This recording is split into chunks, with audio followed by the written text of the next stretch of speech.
নমস্কার, কেমন আছেন সবাই? সুপ্রিয়ার ঘর কন্যা টিভি দেখে সবাই কী অবস্থা বলেন। সকালে একটু হাঁটতে গেছি, তা দেখে রাস্তাঘাটে সব জায়গায় জল আর হাঁটা হয়। আমি ভিডিওটা বলতে গেলে দুপুর থেকেই শুরু করলাম, প্রায় 12টা বাজতে। এর মধ্যে অনেক কিছু হয়ে গেছে, আমি কোনো ভিডিও করতে পারিনি।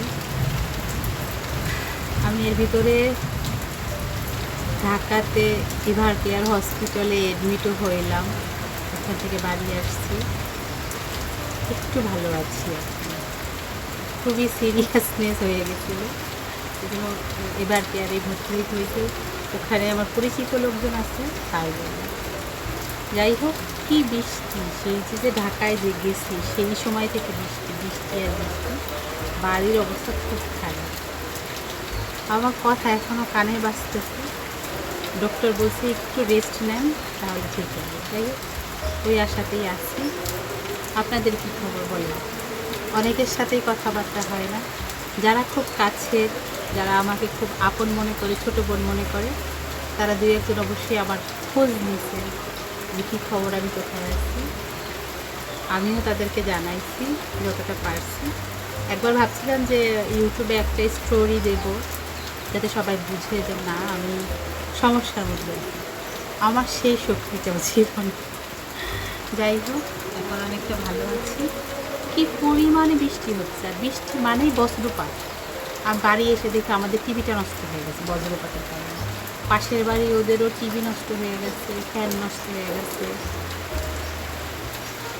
চলুন এখান থেকে ভিডিওটা শুরু করি।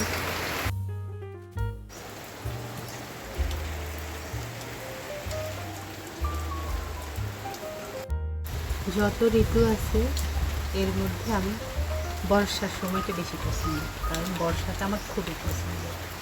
এবারে আসার পরে একটু বর্ষার উপর আমি রাগ, তার কারণ হচ্ছে এই কুমিল্লা শহরে একটু বেশি বৃষ্টি হলে জল জমে যায়। কিন্তু হ্যাঁ, এটা হচ্ছে জল দাঁড়িয়ে যায় তার জন্য। যখন বৃষ্টি নামে, বৃষ্টিতে ভিজতে আমার ভালো লাগে, হাত ভিজাতে ভালো লাগে। তো আমি ভাবতেছি একটা ছাতি নিয়ে বের হয়ে হাঁটি। আমার এরকম লাগতেছে, দেখি মা যদি রাগারাগি না করে তাহলে বের হবে। মাকে দেখলাম মা ঠাকুর পুজো দিচ্ছে, এই সময় এদিকে আর আসবে না। এটাই আমার সব থেকে বড় সুযোগ। এর মধ্যেখানে একটুখানি এদিক ওদিক ঘুরে আসি। সত্যি বলতেছি, খুব ভালো লাগতেছে। এখন অঝরে বৃষ্টি হচ্ছে না, হালকা পাতলা বৃষ্টি। আর আমাদের উঠোনে যে বালি দেওয়া হয়েছে, এই বালির উপর হাঁটতে কিন্তু অনেক ভালো লাগতেছে। আমি যখন গ্রামে ছিলাম, মানে গ্রামের মেয়েই তো আমি, তো স্কুল থেকে যখন ছুটি হইতো বাড়িতে আসতাম ভিজতে ভিজতে, ওইটা আমার সব থেকে বেশি ভালো লাগতো। বাড়িতে আসলে কিন্তু মায়ের হাতের প্যাদানি খেতাম, কারণ বই ভিজে যেত, ড্রেস ভিজে যেত, পরের দিন আবার স্কুলে যেতে হতো। এই কারণে মায়ের হাতে ভাই অনেক খেয়েছি আমি। এখন তো আর স্কুলে যাওয়া লাগে না, এখন বের হই না অন্য অন্য ঝামেলার কারণে। বেশ কিছুক্ষণ পরে আবার কথা বলতেছি। দুপুরবেলা মায়ের খাওয়া দাওয়া হয়ে গেছে, আমারও খাওয়া হয়ে গেছে। খুব হালকা হালকা পাতলা রান্নাবান্না করছি, যাতে আমার অনেকক্ষণ বসে থাকতে না হয়, আবার সবার তৃপ্তিজনিত খাবারও হয়। ঘরের মধ্যে থাকতে থাকতে একঘেয়েমি লাগতেছে আমার, বাহিরে বৃষ্টি হচ্ছে, বের হওয়া যাচ্ছে না। তাই ভাবলাম একটুখানি কাজ করি। কী কাজ করব খুঁজেই পাচ্ছি না। আমার কিছু কিছু সময় আছে এরকম, কাজ না থাকলে ভালো লাগে না। আবার কিছু সময় আছে সেই সময় কাজ থাকলেও কাজ করতে ভালো লাগে না। যাই হোক, নিজে নিজে খুঁজে বের করলাম। কিছুদিন আগে আমি কয়েকটা ড্রেস কিনছিলাম, এর মধ্যে 2টা ড্রেস রয়ে গেছে। ভাবলাম ওদের একটু সদ্গতি করি। ওরা আবার আলমারির কোন প্রান্তরে আছে সেটাও আমার খেয়াল নাই, কিন্তু দেখি যে না, সামনেই যেহেতু আছে ভালোই হয়েছে। সেদিন নিছিলাম ঢাকাতে যাওয়ার আগে, যে এটা একটু সাইজ করি, সেটা আর করা হয় নাই।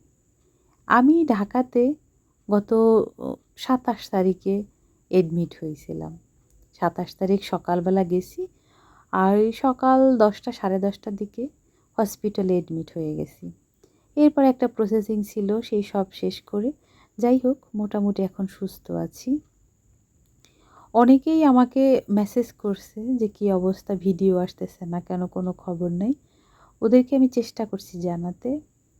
আসলে কাউরে আমরা চিনি না, কিন্তু তারপর ওই যে ভিডিওর মাধ্যমে একটু একটু আন্তরিকতা যেহেতু বেড়ে গেছে, তাদের একটু খোঁজখবর মাঝে মাঝে নেওয়া হয়।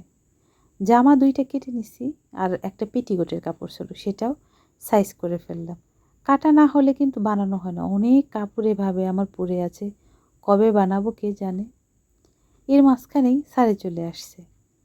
গতকালকে একটা মিষ্টি কুমড়ো নিয়ে আসছে। গতকালকেই বলেছিল যে একটুখানি মিষ্টি কুমড়ো দিয়ে বেগুনি করে দাও। সে তো আবার বেগুন দিয়ে বেগুনি খায় না। আমি বলেছিলাম ঠিক আছে করে দেবো। বাহিরে যেহেতু বৃষ্টি হচ্ছে, সে বলল যে হ্যাঁ তাহলে এবার করো। আমি ভাবলাম ঠিক আছে বাপু, করে দিই। সে যেহেতু আসছে, এখন মেশিনে বসতেও পারবো না, ওর থেকে খাবারটাও রেডি করি। আমি খুব সাধারণভাবেই বেগুনি করি। আজকে ঘরে বেসন নেই, তার জন্য আটা দিয়ে করতেছি। একটুখানি আটা নিয়েছি, ওর মধ্যে একটুখানি লবণ, হলুদ আর মরিচের গুঁড়া, আর যেহেতু পেঁয়াজ রসুন কিছুই দেবো না, ভাজা মশলা দিয়েছি কিছুটা, আর কালো জিরা।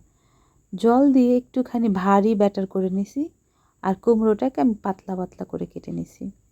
একটু বেশি করেই গুলিয়েছি ব্যাটারটা, যাতে রাতের বেলায় মাকে করে দিতে পারি। মা তো আর এই বেলায় খাবে না। মাঝখানে সে এসে আবার বলে গেল যে একটুখানি আম তেল দিয়ে মুড়িটা মেখে দাও। গত বছরের আগের বছর আম তেলের কিছুটা রয়ে গেছে, সেটা এবার শেষ করব নতুন করে আম তেল দেওয়ার আগে। আম তেল যত বেশি পুরনো হয় তত বেশি কিন্তু স্বাদ লাগে। আমাদের এই বাড়িতে, মানে আমার শ্বশুর বাড়িতে অনেক বেশি ভাজা পোড়া একটা সময় হতো, কারণ আমার শাশুড়ি ভাজা পোড়া খেতে খুব বেশি পছন্দ করে, সেটা তো আপনারা জানেনই। কিন্তু এই যে বয়সের সাথে সাথে খাবার স্টাইলগুলো চেঞ্জ করতে হয়, আর আমি অত বেশি রেগুলারলি ভাজা খেতে পছন্দ করি না। ভাজা ভালো লাগে সবারই, তো এই আমার কারণেই বলতে পারেন আমার শাশুড়ির খাওয়াটা বন্ধ হয়ে গেছে। মাঝে সাঝে দেই একটুখানি, বেশি কিন্তু দেই না। সপ্তাহে একদিন যদি কোনো গেস্ট আসে তাহলেই। ওখানে ভাজা হচ্ছে আর আমি মুড়িটা মেখে নিচ্ছি। একটুখানি কাঁচামরিচ, লবণ আর এই তেলটা দিয়ে লেবুটা দিয়ে দিচ্ছি। আম তেলটা এমনিতেই একটু টক টক থাকে, তারপরে একটু লেবু দিলাম যাতে ফ্লেভারটা ভালো হয়। প্লিজ একটু ক্ষমা সুন্দর দৃষ্টিতে দেখবেন, কথা বলতে বলতে আমার গলা আটকে আসতেছে, আমি ঠিকভাবে কথাও বলতে পারছি না। এখানে বেগুনিগুলো হয়ে গেছে, স্যারকে দিয়ে দিই। এরপরে চা খাবে না কফি খাবে এটা জেনে তারপর বাদ বাকিটা করব। আমি একটুখানি কফি খাবো, আমার কেমন যেন মাথাটা ব্যথা করতেছে। পোলাওর সাথে বেগুনিটা করলে ভালো হইতো। এই বেগুনি ভাজার পরে মনে হচ্ছে রাতের বেলাকে একটুখানি পোলাও করে ফেলবো কি না, দেখা যাক কি করি। যদি মাথা মুথো ঠিক থাকে তাহলে দেখা গেল রাতে কানে একটুখানি পোলাও করে ফেললাম এত সুন্দর বেগুনির সাথে। স্যারে যখন মুড়ি খাচ্ছে, এই সময় স্যারের একজন ফ্রেন্ড আসছে। স্যারে তাকে নিয়ে মুড়ি আর কুমড়ি দিয়ে বেগুনি খাচ্ছে, আর আমি এই পাশে বসে কফি খাচ্ছি। যাই হোক, চলুন তাহলে ভিডিওটা আজকের মতো এখানেই শেষ করছি। যদি ভালো লেগে থাকে তাহলে অবশ্যই একটা লাইক করে দেবেন, আর ভিডিও সম্পর্কে কিছু জানার থাকলে অবশ্যই কমেন্ট করে জানাবেন। সবাই সুস্থ থাকবেন, ভালো থাকবেন।